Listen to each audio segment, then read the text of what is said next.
Women just don't have the head for this kind of thing, Richard said, leaning back in his chair and clasping his hands behind his head like he'd just delivered some profound wisdom. It's not personal, Sandra. Finance is a high-pressure game. Kevin's the natural choice for something like this. I sat across the table, my jaw tightening as I stared at the spreadsheet I'd spent hours preparing. My hands itched to crumple the pages in front of me, but I forced myself to keep my composure. Richard, I began evenly, I've been managing multi-million-dollar portfolios for the last 6 years. My firm's performance has consistently ranked in the top 5 across the region. He waved a dismissive hand. I'm sure you're great at what you do over there, but this is family. We need someone who can focus on our specific goals, and Kevin understands what's at stake. Kevin, seated smugly beside him, grinned like he'd already won the lottery. He was 24, fresh out of business school, and hadn't so much as balanced a personal budget before now. But he was Richard's biological son, which apparently made him a financial prodigy in their eyes. I glanced at Kevin, his confidence irritating me more than his inexperience. Kevin, what's your plan for managing the portfolio? I asked, keeping my tone neutral. He blinked, caught off guard. Well, he stammered. I thought I'd start with some high-growth tech stocks. You know, ride the wave. Richard nodded approvingly. Exactly. Bold moves. That's what this portfolio needs. I felt my stomach churn. Bold moves? That was their strategy? I'd spent a decade in finance, carefully analyzing risk and reward, building diversified portfolios, and studying market trends. And now I was being told that my expertise wasn't enough because I was a woman. My name is Sandra, and for as long as I can remember, I've had to fight to be taken seriously. As a financial analyst, I've worked my way up in an industry where being underestimated is almost routine. But this was different. This wasn't a random colleague making a condescending comment in a meeting. This was my stepfather, dismissing me in favor of my stepbrother, a man with no experience, no credentials, and no clue what he was doing. I joined Richard's family when I was 12, after my mom remarried. He'd always been stern, but fair in his own way, treating my stepbrother and me equally, until now. His favoritism for Kevin had grown more blatant over the years, and it was never clearer than at this moment. The family portfolio wasn't just a casual investment, it was the culmination of years of work, meant to secure a comfortable future for all of us. I had pored over the numbers, outlining a comprehensive plan to maximize returns while mitigating risk. But none of that mattered. Richard's biases ran deeper than I'd realized. As I drove home that evening, my mind raced with frustration. It's not personal. That's what Richard had said, but it couldn't have felt more personal. I'd worked tirelessly to prove myself in a field dominated by men, only to have my own family dismiss my capabilities entirely. When I walked through the door, my husband Mike was in the kitchen, chopping vegetables for dinner. He looked up and smiled. How'd it go? He asked. I sighed, dropping my bag onto the counter. It was a disaster, I said, recounting the conversation. Richard handed the portfolio to Kevin. Apparently, women aren't cut out for finance. Mike frowned, setting down the knife. He actually said that? Verbatim, I replied, pouring myself a glass of water. And Kevin just sat there, grinning like he'd already made his first million. Mike shook his head. That's ridiculous. You've been doing this for years. Kevin probably doesn't even know how to read a balance sheet. Exactly, I said, my voice rising. But it doesn't matter. Richard sees me as a risk and Kevin as a reward, even though the numbers say the opposite. That night, as I lay in bed staring at the ceiling, I made a decision. I wasn't going to waste any more energy trying to change Richard's mind. Instead, I would let my work speak for itself. My firm's portfolio had been growing steadily, and I was already in talks to lead a high-stakes project that could put my team on the map. If Richard wanted to believe that Kevin was a financial genius, fine. But in a year, when the dust settled, I knew exactly whose results would stand out, and whose would crumble under the weight of overconfidence. For now, I would step back and let them play their game, but I couldn't help but feel a surge of determination as I imagined the moment when the truth would finally come to light. For the first few weeks after the meeting, I tried not to think about the portfolio. It wasn't easy. Every time Kevin posted a vague, crushing it in finance update on social media, or Richard made an offhand comment about Kevin's big plans, I felt my blood boil. But I kept my head down and focused on my own work. At my firm, things were moving fast. I'd recently been assigned to manage a high-profile client's portfolio, and I poured all my energy into crafting a strategy that was both innovative and airtight. Late nights at the office became routine, and the hours of analyzing trends and running projections were exhausting, but rewarding. My colleague and mentor, Laura, noticed my extra effort one evening as we worked late. "You're really going all in on this one, aren't you?" she said, leaning against my desk. I nodded, smiling faintly. "It feels personal," I admitted. Laura raised an eyebrow. "The client?" "No," I said, shaking my head. "My stepfather. He passed me over for managing the family's portfolio. Gave it to my stepbrother instead. Said women aren't cut out for finance." Her eyes widened in disbelief. "He actually said that?" "Yep," I replied, the word heavy with bitterness. "So now, I'm making it my mission to prove him wrong."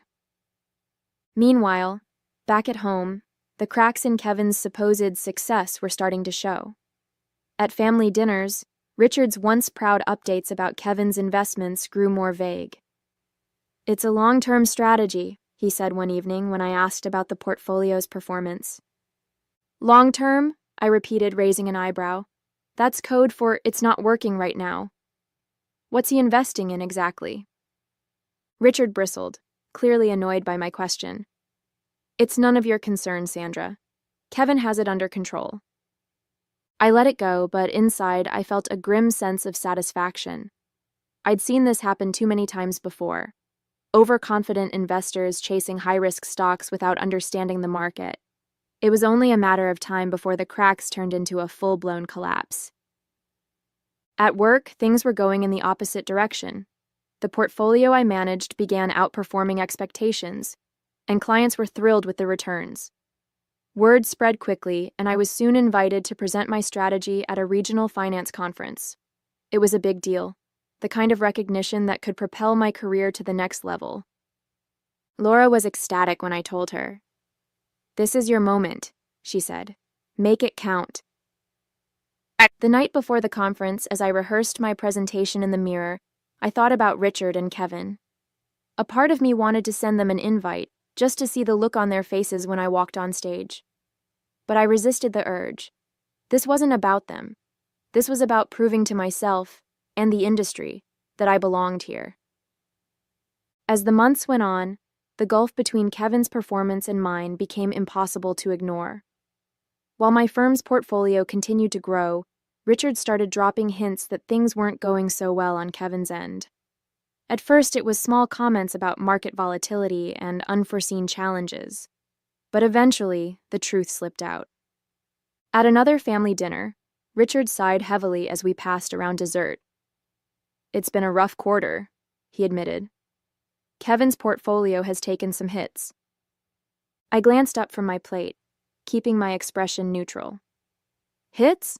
What kind of hits?" Richard hesitated, clearly reluctant to elaborate. "Nothing catastrophic," he said quickly. "Just some setbacks." Kevin, who had been unusually quiet all evening, suddenly chimed in. "It's a tough market right now," he said defensively. "No one's seeing big returns." "That's not true," I said before I could stop myself. "Plenty of portfolios are thriving right now, if they're managed well." The room fell silent, and I could feel Richard's glare burning into me. "Not everyone has the luxury of working with institutional clients, Sandra," he said sharply. "Family portfolios are different." I nodded, biting back the retort that was on the tip of my tongue. Let them believe what they wanted. I didn't need to defend myself. My results spoke for themselves. By the time the one-year mark rolled around, the disparity was undeniable. Kevin's portfolio was struggling, weighed down by poor decisions and overconfidence. Meanwhile, My firm's results were being featured in industry publications, and I had just been named one of the top financial analysts in the region. The recognition came with an invitation to an awards gala, where I would be presented with a plaque for innovative portfolio management. As I stood on stage that evening, accepting the award, I thought about Richard and Kevin. They weren't in the audience, of course, but I knew it was only a matter of time before they heard about this. Sure enough, 2 weeks later, I got a call from Richard. "Sandra," he said, his tone unusually measured.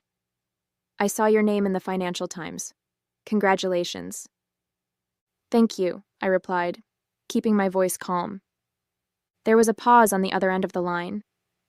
"I had no idea your firm was doing so well," he said finally. "I suppose I underestimated you."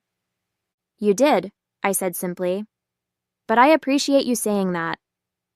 The breakthrough came in the most unexpected way. Richard had always prided himself on staying informed about financial markets, reading industry magazines and watching the news religiously. But one evening, as I was wrapping up a presentation at work, I got a call from my husband, Mike. "You're not going to believe this," he said, his tone laced with humor. "Richard's glued to the TV. Your firm's results are being featured on Market Watch Live. They just mentioned your name." I froze, the weight of his words sinking in. "What did they say?" "They called you one of the top-performing portfolio managers in the region," Mike replied. "Richard's been silent for 20 minutes. A mix of pride and anticipation welled up inside me. For months, I'd been working tirelessly, achieving milestones that Richard had dismissed as impossible. And now, the proof was on national television. The next day, Richard called me, his voice noticeably subdued. "Sandra," he began, "I saw the segment on Market Watch last night. I had no idea your firm was doing so well." I let his words hang in the air for a moment before replying. "Thank you," I said evenly. "We've been working hard."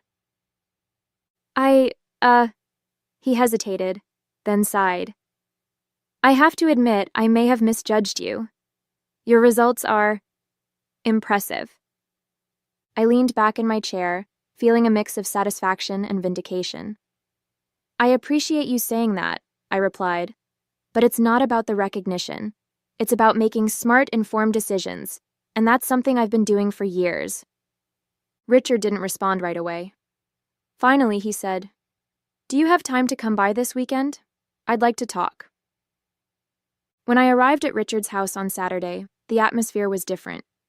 He greeted me at the door with none of his usual bravado, and Kevin was noticeably absent. As we sat in the living room, Richard cleared his throat and handed me a folder. "These are the latest figures from the family portfolio," he said, his voice low. "I thought you might want to take a look." I opened the folder and scanned the numbers. The losses were worse than I'd expected. Several high-risk investments had tanked, wiping out a significant portion of the portfolio's value. It was a stark contrast to the growth I'd achieved with my firm's clients. "Kevin told me it was just market volatility," Richard said, breaking the silence. "But after seeing your results, I'm starting to think it might be something else." "It's not just the market," I said, choosing my words carefully. "It's the decisions being made. Managing a portfolio requires more than just bold moves. It requires strategy, discipline, and a deep understanding of risk." Richard nodded slowly, his expression pained. "I thought I was doing the right thing, giving Kevin control. I wanted to give him a chance to prove himself. But I see now that I underestimated you, and overestimated him." Hearing those words from Richard felt surreal. For so long he'd dismissed me, refused to see my potential, and brushed aside my expertise. And now, sitting across from him, I saw something I'd never seen before. Regret. "I owe you an apology, Sandra," he said quietly. "I let my biases cloud my judgment. You've worked so hard, and I didn't give you the credit you deserved. That was wrong." For a moment, I didn't know how to respond. The vindication I'd craved was finally here, but it felt bittersweet. "Thank you," I said at last. "I appreciate that. But this isn't just about me. It's about what's best for the family. And if you want the portfolio to recover, we need to make some serious changes. Richard nodded, his expression resolute. I'd like you to take over, he said. If you're willing. I spent the next hour walking Richard through my recommendations, outlining a strategy to stabilize the portfolio and rebuild its value. It wasn't going to be easy, but I was confident we could turn things around. As I spoke, I saw something shift in Richard's demeanor, a newfound respect that had been missing for far too long. When we finished, Richard leaned back in his chair and let out a deep sigh. Sandra, he said, I don't know how to thank you. You didn't have to do this, not after the way I treated you, but you did. That says a lot about your character. I smiled, feeling a sense of closure I hadn't expected. This isn't about proving a point, I said. It's about doing what's right, for everyone. The days following our meeting felt strangely calm. For the first time in years, I didn't feel the weight of frustration when I thought about my stepfather. Richard had finally acknowledged my abilities, not just as a financial professional, but as someone worthy of his respect. It wasn't an instant fix for the years of dismissal, but it was a start. At the next family dinner, the tension that usually accompanied conversations about finances was notably absent. Richard even mentioned the new strategy I had proposed. Sandra's got the portfolio on the right track, he said, glancing at me across the table. I should have listened to her sooner. Kevin shifted uncomfortably in his seat, avoiding eye contact. He hadn't said much since Richard had taken back control of the portfolio, and I couldn't help but notice the flicker of resentment in his expression. Part of me wanted to gloat, but I pushed the thought aside. This wasn't about Kevin. It was about ensuring the family's financial future was secure. Later that evening, as I helped clear the table, Richard pulled me aside. I know I've said it before, he began, his voice low, but I really am sorry for how I treated you. I let my biases get in the way, and I was wrong. I looked at him, surprised by the sincerity in his tone. Thank you, Richard, I said. That means a lot. And I want you to know I'm not holding any grudges. I just want to make sure we're all moving in the right direction. He nodded, his expression softening. You've got my full support. From now on, I'm trusting you to handle things. Hearing those words felt like a weight had been lifted off my shoulders. For so long, I'd been fighting to be seen, to prove that my abilities weren't tied to my gender or my place in the family. Now, I finally felt validated, not because I'd won, but because Richard had grown enough to see the truth. Over the following months, life settled into a new normal. With Richard's support, I fully took over managing the family portfolio. It wasn't just about undoing Kevin's mistakes. It was about building a system that could weather challenges in the years to come.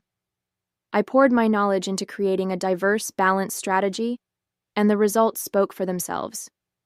Within 6 months, the portfolio began to recover, slowly but steadily. Richard kept his word and stayed out of my way, only stepping in to ask thoughtful questions or offer genuine praise when he saw the returns improving. It was a stark contrast to the man who had once dismissed me outright. The change wasn't just about respect. It was about trust. For the first time, I felt like he truly saw me, not as the stepdaughter, but as a capable professional. One evening, as we sat in his living room reviewing the latest performance reports, Richard leaned back and sighed. You know, Sandra, he began, I used to think I had all the answers. But this past year has taught me something important. Sometimes the people you underestimate are the ones who surprise you the most. I smiled, setting down the report. It's never too late to learn, I said gently. He nodded, a faint smile crossing his face. You've done more for this family than I can put into words. Thank you. Hearing those words felt like the closure I didn't know I needed. For so long, I'd been driven by the need to prove myself, but now, that drive felt different. It wasn't about validation anymore. It was about knowing my worth and standing firm in it. Outside of the family, my career continued to thrive. My success with the family portfolio caught the attention of other clients, leading to new opportunities and challenges at work.